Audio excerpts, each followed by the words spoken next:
La presse au futur, les stratégies et les solutions de demain pour la presse magazine, la presse quotidienne et les médias professionnels. La presse au futur, interview. La presse au futur, et nous avons de la chance en fin d'après-midi de recevoir sur ce plateau deux directeurs des ventes. Monsieur Mathieu, directeur des ventes de Kodak. On va revenir sur l'activité de Kodak dans un instant. Franck Tavernier, vous êtes directeur des ventes de Manroland Goss. Il faut bien le prononcer. Ce sont deux sociétés qui sont très anciennes. C'est pas un défaut que de dire ça, au contraire, c'est même une grande qualité. Pour parler de Kodak en quelques mots, c'est une société qui s'est totalement réinventée dans les années 2000. Exactement, on a été créé en 1888 par George Eastman Kodak. On a prospéré, comme vous avez dû le suivre, sur la pellicule, photo et autres. Et dans les années 2000, quand il y a eu une décroissance du marché, on a dû se réinventer complètement. Et donc on a investi à peu près 5 milliards de dollars dans le secteur des arts graphiques pour lancer une toute nouvelle activité. Et donc aujourd'hui, les arts graphiques, c'est à peu près 90% du chiffre d'affaires de Kodak. On a encore une partie Kodak historique avec la pellicule photo et le 35 mm. Très bien. Et Manroland Goss, vous aussi, vous êtes une société qui a 2 siècles d'existence. Absolument, un petit peu plus de 2 siècles, légèrement plus ancien que nos amis de Kodak. Et nous, alors, on ne s'est pas réinventé, on va dire qu'on a continué le cycle. Donc historiquement, on est sur l'impression offset de tout ce qui est travaux, journaux, magazines, prospectus publicitaires. Mais là encore, l'évolution du marché, l'évolution des volumes nous ont amené à développer de nouvelles technologies et à nous rapprocher de nos amis de Kodak pour créer ensemble de nouveaux produits et de nouvelles possibilités à nos clients éditeurs. Et d'ailleurs, Kodak et Manroland Goss partagent le même stand sur le salon de la presse au futur. Absolument, c'est une joint venture sur la presse au futur. Bravo. Belle rime. Donc vous n'êtes pas en concurrence directe, vous êtes plus que des confrères, comme vous le disiez. Vous êtes complémentaires. Oui. Et vous menez des projets en commun, absolument, ensemble. On a 2 technologies qui sont, je pense, les plus avancées du marché. Et donc, Kodak était pour nous, dans tous les prestataires d'impression jet d'encre, en tout cas le partenaire privilégié de par ses compétences et son avancée technologique. Vous dites ça parce que Monsieur Mathieu est là ? Alors oui, mais en plus je le pense.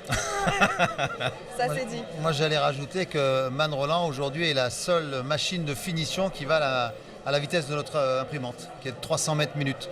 Et donc on est les seuls. Alors on pourrait citer, on ne va pas les citer, non. Il y a un autre fabricant qui va aussi vite, mais on a un vrai partenariat avec Manroland puisque je crois qu'on a une dizaine d'installations dans le monde à peu près. Oui, et d'autres à venir en France et à l'étranger également. Aujourd'hui, vos gros clients, ils sont situés sur le marché français, sur le marché international. Alors on a la chance en France d'avoir la première installation mondiale en presse hebdomadaire. On va avoir à partir du début de l'année prochaine la première installation mondiale en presse quotidienne. Donc on a sur ce point-là 2 gros partenariats en France et j'aurais tendance à dire qu'au niveau mondial, on regarde de près ce qui se passe en France. En général, c'est plutôt dans l'autre sens que ça se passe. Je dis en général parce que c'est pas le cas, effectivement, heureusement, tout le temps. Mais donc en l'occurrence, vous donnez le bon exemple. On est plutôt fiers de pouvoir le faire et effectivement, avec Monsieur Mathieu, on essaye d'essaimer.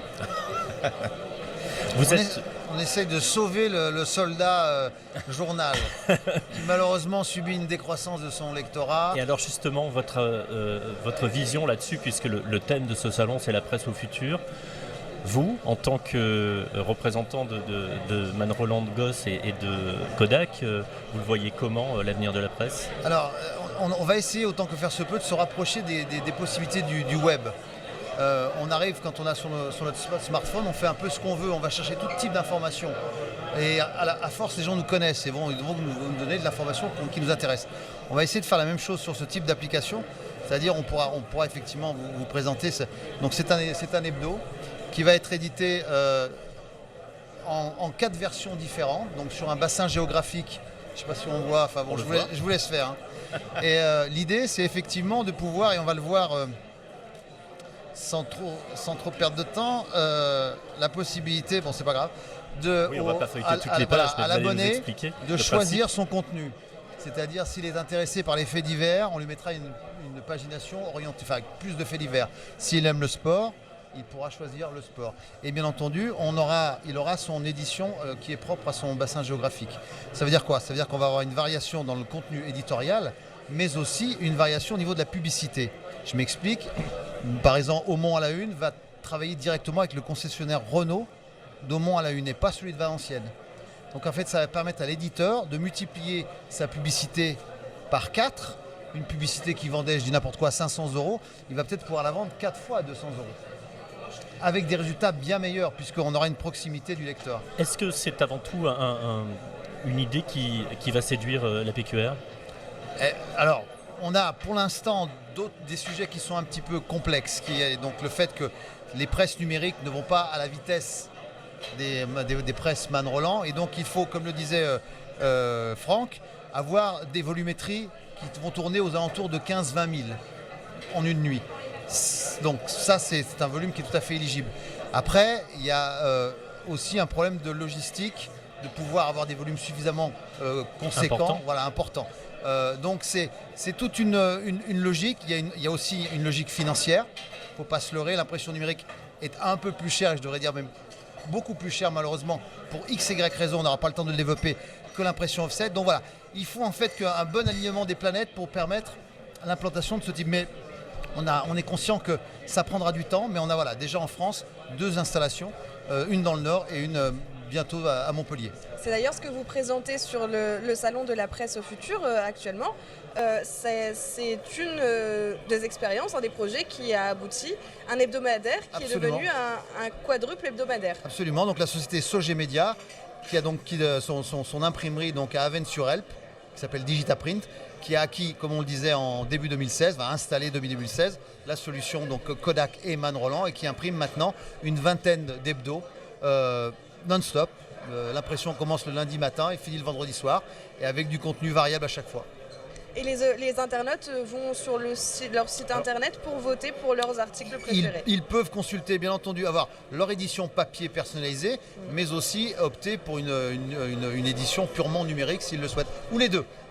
Ou les deux. On pourrait le voir sur le... D'accord, les deux, ça veut dire que c'est un système d'abonnement aussi Absolument. Aussi d'accord. L'abonnement. Et ce qu'on peut dire aujourd'hui, avec un recul de 2-3 ans, je pense que je peux communiquer ces chiffres, il y a eu 7% d'abonnements supplémentaires, alors que la plupart de nos confrères sur ce salon ont des décroissances de 2 à 3%, plus 7% au niveau des abonnés, et aux alentours de 10% en termes de revenus publicitaires dès la première année.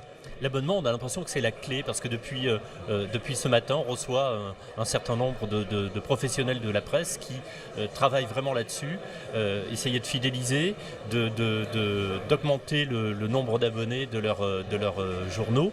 Et c'est vraiment le mot-clé qui revient tout au long de ce salon. C'est évident, parce que si vous voulez maîtriser vos retenues, et on le voit aujourd'hui, l'évolution de la société, l'évolution des applications fait qu'on est de plus en plus abonné à tout. Demain, vous serez peut-être abonné à la location de votre électroménager ou ce genre de concept. En tout cas, effectivement, il y a une forte tendance à l'abonnement. Par contre, avec des concepts comme celui-ci, on est aussi en train de réconcilier le numérique imprimé et le numérique non imprimé. Puisque c'est vrai qu'aujourd'hui, on parle souvent de digital, mais le digital, on ne voit plus un morceau de papier. Vous en avez sur cette table, on peut le montrer à nouveau. Mais là on aussi, peut avoir du contenu variable. Je trouve que c'est assez rassurant, parce que depuis aussi cet après-midi avec Morgane, on reçoit un certain nombre de professionnels qui expliquent qu'il existe cette convergence finalement des médias et des supports entre le numérique et le papier, et qu'il n'y a pas de concurrence réelle. Il y a une complémentarité, il y a une offre différente, variée. Il y a aussi un lectorat qui est aussi varié et parfois différent. Et finalement, ce sont des bonnes nouvelles. Ce sont plutôt des bonnes nouvelles, absolument. Excellent, Et puis ouais. on est sur une filière papier qui est une filière qui, quoi qu'on en dise, est très écologique. Donc on n'en parle pas assez, mais effectivement, le média papier, les supports papier est quelque chose qui provient de forêts qui sont gérées et le papier c'est quelque chose qu'on recycle jusqu'à 7 fois. Oui, ce sont des groupements forestiers qui mettent à la disposition donc on est quelque chose de très ancien et de très moderne à la fois. Donc voilà, ravi de pouvoir contribuer avec nos technologies à réconcilier un petit peu tout ça. Eh bien, en tout cas, voilà. Merci d'être venu sur ce plateau. Bon salon à vous. La presse au futur, un événement d'Haute Events avec Broadcast Associés.